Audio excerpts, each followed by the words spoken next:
the final course of our Thanksgiving Day meal. Call it the pecan pie, the pumpkin pie, whatever you want. San Francisco at Seattle. Seattle's obviously pretty banged up. We've just before we came live, Geno Smith questionable, looks like he's going to play, but Kenneth Walker doubtful, looking unlikely to play. Does this mean Zach Charbonnet in every single lineup you can get him? I'm not too sure about it, to be honest, because, last week we saw he had, what did he have? He had 21 touches and ended up with 69 yards altogether, 47 on the ground from 15 rush attempts, and then 6 for 22 through the air. So it doesn't feel like the most productive spot for him. The Niners, they do allow the 8th most receptions per game to running backs. They gave up good games to Rachaad White and Joe Mixon in recent weeks. They both had over 17 PPR points. But I kind of worry about what we see from Pete Carroll. We've seen these kind of situations before where the lead back goes down and we're ready to just saddle up to it. And then players like DJ Dallas just mix in and just take just enough of the high value touches, those receptions, bits like that it just takes the edge off how good a play they are. I don't mind playing Zach Charbonnet in fantasy this week. I think I'll be starting him in my home league where my running back situation is quite a mess. But yeah, in DFS, I feel like there's possibly better options. It's quite an affordable slate. They price everyone down for Thanksgiving because they want all the people who don't play often to come in and actually enjoy being able to build a lineup. And I feel like there's possibly more affordable options who I'd rather play outside of Charbonnet, though, like on the Seahawks side of things.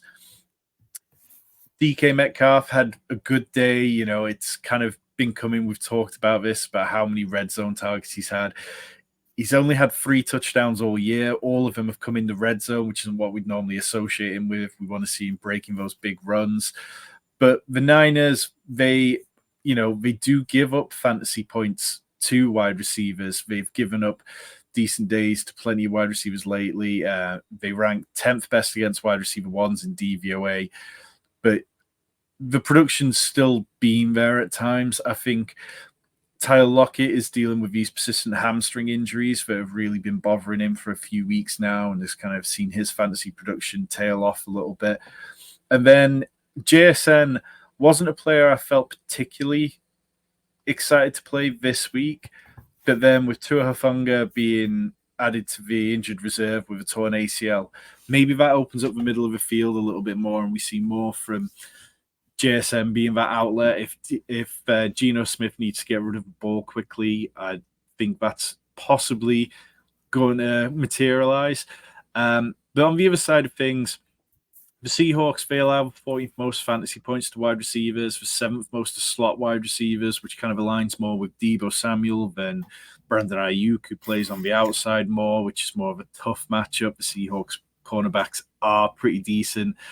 But Aiyuk, he looked fantastic last week, broke that long run, 26 fantasy points.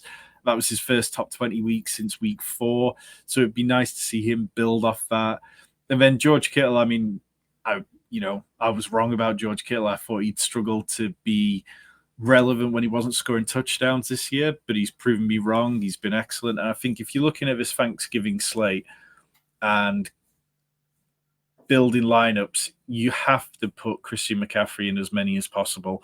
The Seahawks allow the 6th most fantasy points to running backs, the 7th most running back receiving yards per game. McCaffrey, he's at 20 points in 4 straight games. Like, fading McCaffrey is an easy way to end up losing, I think.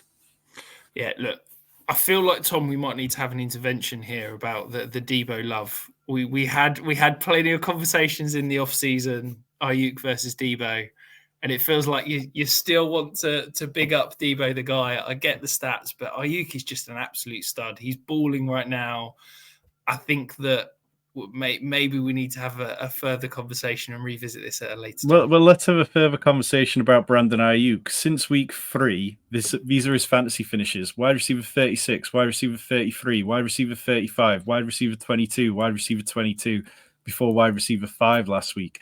The Brandon Aiyuk hype is deserved because he's a fantastic player, but the fantasy production doesn't justify quite the level of hype that he's been getting this year.